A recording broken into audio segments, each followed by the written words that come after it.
नमस्कार। Email Durkheim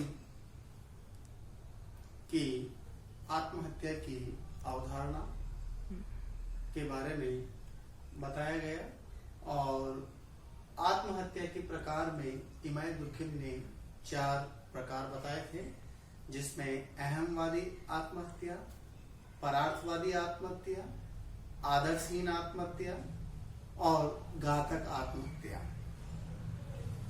अहमवादी आत्महत्या जिसमें व्यक्ति का अहम ही सर्वोपरि होता है, वह समाज से कटा हुआ महसूस करता है और एकांतवाद में उसका मन बोझिल हो उठता है, परिणाम स्वरूप वह आत्महत्या कर बैठता है। यानी कि अहमवादी में व्यक्ति का ईगो ज्यादा अहमियत रखता है और समाज से अलग थलग रहता है व्यक्ति, और इसी कारण से जब उसको ऐसा लगता है कि दूसरे व्यक्ति उसकी उपेक्षा कर रहे हैं, उसकी आलोचना कर रहे हैं, तो उसके ईगो को ठेस पहुंचती है और वह जो है एकांतवाद में उसका मन बोझिल होने के साथ ही वह इस प्रकार का कार्य यानी आत्महत्या कर बैठता है। आज की जो हम बात करते हैं परार्थवादी आत्महत्या की, जैसा कि इसके नाम से ही स्पष्ट है कि दूसरों के लिए की गई आत्महत्या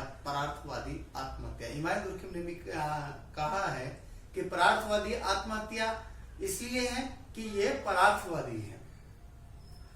जहां अहमवादी में व्यक्ति का ईगो यानी व्यक्ति अलग थलग महसूस करता है, अपने आप को यानी कटा हुआ महसूस करता, वहीं परार्थवादी आत्महत्या में व्यक्ति समाज के साथ में इतना घुल मिल जाता है, एकीकरण इतना महत्व यानी बढ़ जाता है और व्यक्ति का स्वयं का मूल्य नहीं रहता, उसका स्वयं का मूल्य नगण्य हो जाता है और समाज के मूल्य ही सर्वोपरि हो जाता है। और यही कारण है कि समाज के मूल्यों के लिए, समाज के हित के लिए वह अपने आप को होम कर देता है, यानी अपने जीवन लीला समाप्त कर देता है। इसको परार्थवादी आत्महत्या कहते हैं। परार्थवादी आत्महत्या में जो है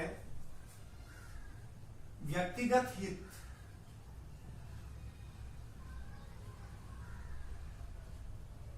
जो है हित का कोई महत्व नहीं रहता है, यहाँ सामाजिक हित महत्वपूर्ण रखता है। व्यक्तिगत हित नगण्य हो जाता है और सामाजिक हित जो है वो सर्वोपरि हो जाता है। सामूहिक चेतना के परिणाम स्वरूप व्यक्ति के जो व्यक्तिगत तथ्य है वो समाप्त हो जाते हैं, यानी व्यक्ति के मूल्य का कोई महत्व नहीं रहता है। जब व्यक्ति को यह लगता है कि समाज ही सर्वोपरि है और उसके वैल्यूज यानी स्वयं के व्यक्तिगत तत्व है, उसके तत्व की समाप्ति हो जाती है और समाज ही सर्वोपरि हो जाता है, जिसके कारण वह आत्महत्या कर लेता है। अब यहां देखिए परार्थवादी आत्महत्या के कुछ उदाहरण हमारे सामने आते हैं। जैसे डेनमार्क में जो सैनिक लोग होते हैं वो वृद्धावस्था अथवा रोग के कारण चारपाई पर मरना पसंद नहीं करते हैं। वो लोग विजगोत की चट्टान से कूद करके आत्महत्या कर लेते हैं। दुर्खिम ने इसको परार्थवादी आत्महत्या माना है। सियोल के अंतर्गत एक निश्चित आयु प्राप्त करने पर व्यक्ति जो है समारोह पूर्वक पुष्पमाला धारण करता है और उसके बाद में विषपान, ढोल नगाड़े बजते हैं, विषपान कर लेता है और अपने जीवन लीला को समाप्त कर देता है। गौर तथा हवाई द्वीप के अंदर भी जैसे मुखिया की मृत्यु हो गई है तो उस मुखिया के जितने भी अनुयायी हैं वो भी आत्महत्या कर लेते हैं। यदि हम भारत की बात करें तो भारत में जो साधु सन्यासी है वो योग और प्राणायाम करते हैं, तो उसके द्वारा योग और प्राणायाम के माध्यम से वो समाधिस्थ हो जाते हैं, समाधि ले लेते हैं। ये भी परार्थवादी आत्महत्या के अंतर्गत माना जाता है। इसके अलावा जैन धर्म में एक प्रथा प्रचलित है संथारा लेना, यानी भूख, वो जानता है कि भूखे प्यासे रहकर के व्यक्ति मर जाता है, लेकिन वह भूखे प्यासे रहकर अन्न जल ग्रहण त्याग कर लेना, इसको संथारा कहा गया है। और बनारस के गंगा घाट में करवट लेना या व्यक्ति के द्वारा गंगा की नदी में कूद पड़ना, यह भी जो है परार्थवादी आत्महत्या के अंतर्गत इमाम दुर्कheim ने माना है। जापान की हराकरी प्रथा है, वो भी परार्थवादी के अंतर्गत है। एक जैसे समुद्र में जहाज का चलना, तूफान जब आता है या किसी अन्य कारण से जहाज पानी में डूबने लगता है, कैप्टन को पता है कि जहाज डूब रहा है और उसमें कई व्यक्ति हैं, अगर कैप्टन चाहता तो वह उस जहाज से बाहर निकल सकता था, लेकिन उसके इस कारण कार्य से कि जहाज के अंदर बहुत सारे व्यक्ति हैं, उसको छोड़ करके वो अलग होकर के वो जीना पसंद नहीं करता है, और वह ये मानता है कि अगर मैं जहाज को डूबने के बाद मैं बाहर जाऊंगा तो समाज के लोग मेरे बारे में क्या कहेंगे, इसलिए वो भी उन व्यक्तियों के साथ में डूब जाना पसंद करता है। परार्थवादी आत्महत्या है। टालकाट पार्सन्स जो है, टालकाट पार्सन्स, इन्होंने जो है परार्थवादी के लिए सामूहिक चेतना की बात कही है। सामूहिक चेतना एक व्यक्तिगत चेतना होती है जो केवल व्यक्ति तक होती है, और एक सामूहिक चेतना जो कलेक्टिव कॉन्शियसनेस होता है, सामूहिक चेतना जिसके माध्यम से व्यक्ति के व्यवहार पर नियंत्रण किया जाता है। जब व्यक्तिगत चेतना से हावी हो जाती है सामूहिक चेतना, तो व्यक्तिगत चेतना का कोई महत्व नहीं रहता है, और सामूहिक चेतना के कारण ही व्यक्ति अपने सर्वस्व को त्याग देता है और अपने आप को जो है होम कर देता है, या यूं कहे कि वो आत्महत्या कर लेता है।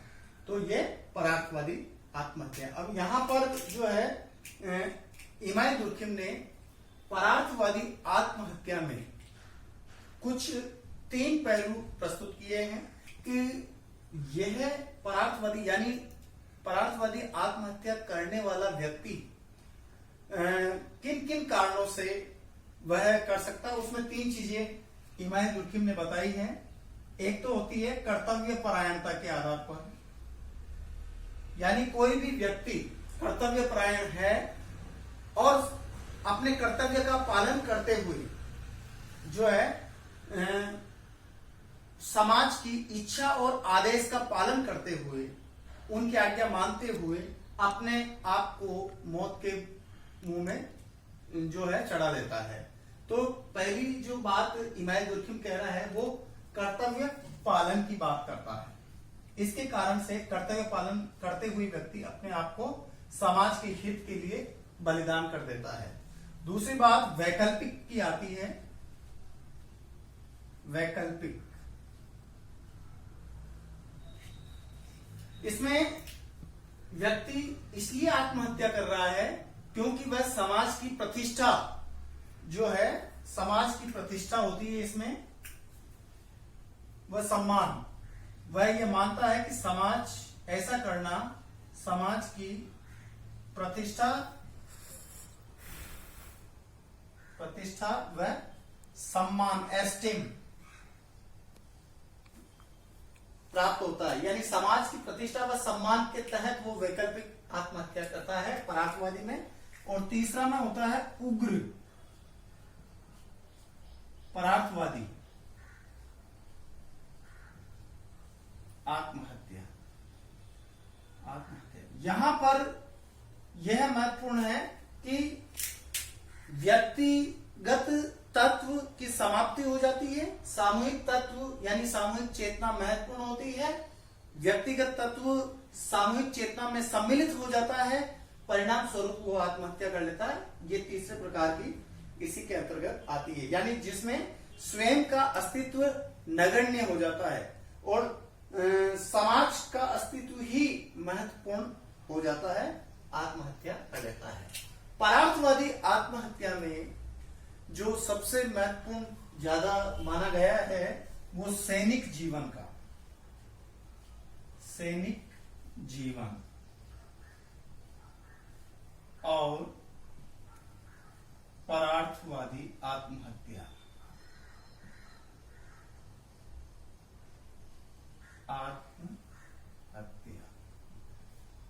इमाम दुर्किम ने संसार के विभिन्न देशों का भ्रमण किया और उसमें जो है आत्महत्या के तथ्यों का संकलन किया। ये देश थे फ्रांस है, इटली है, और ऑस्ट्रिया है, इंग्लैंड है, प्रशिया है, और इन देशों से जो संकलित तथ्य थे उन तथ्यों के आधार पर कहा कि नागरिकों की अपेक्षा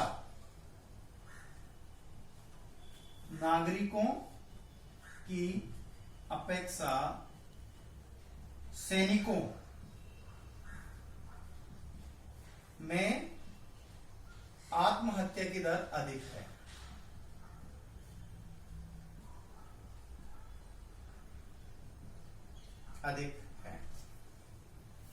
यहां पर इमाम दुर्किम कह रहा है कि सैनिक जो है इसलिए आत्महत्या नहीं कर रहा है कि वो मद्यपान कर रहा है या उसका अनुशासन महत्वपूर्ण है या फिर जो है वो अविवाहित रहते हैं, यानी कि उनका जो सामाजिक जीवन की जो दशा है वह उनकी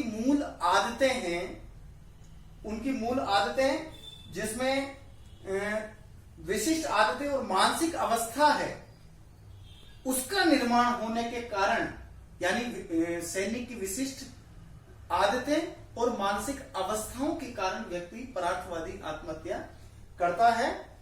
सैनिक का जो एक महत्वपूर्ण गुण है वो है अवैयक्तिकता।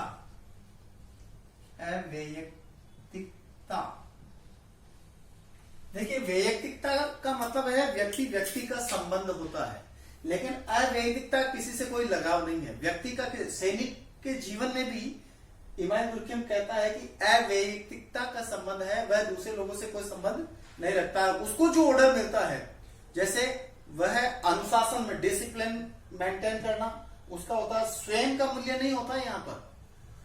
यहाँ सैनिक जीवन का कोई मूल्य नहीं है, उसके स्वयं के जीवन का कोई मूल्य नहीं है। वह तो केवल अधिकारियों के आदेश का पालन करता है और उस आदेश, जैसे अधिकारियों ने सैनिक को जो आदेश दे दिया है, चाहे वो सही है या गलत है, उसमें कोई तर्क वितर्क नहीं किया जा सकता। अधिकारियों ने जो आदेश दे दिया है उसका वह पालन करता है, उसमें तर्क की प्रधानता नहीं होती है और यही कारण है कि उसमें डिसिप्लिन महत्वपूर्ण होता है। परिणाम स्वरूप वह जो है इस प्रकार की आत्महत्या करता है। यानी हमारे देश के अंदर कई सैनिक जवान लड़ते लड़ते शहीद हो जाते हैं। उनको ये पता कि एक न एक दिन शहीद होना ही है, तो वो वीर गति को प्राप्त हो जाते हैं। तो इस प्रकार जो है आत्महत्या के दूसरे प्रकार में परार्थवादी आत्महत्या है। आज तक बस इतना ही। बहुत बहुत धन्यवाद।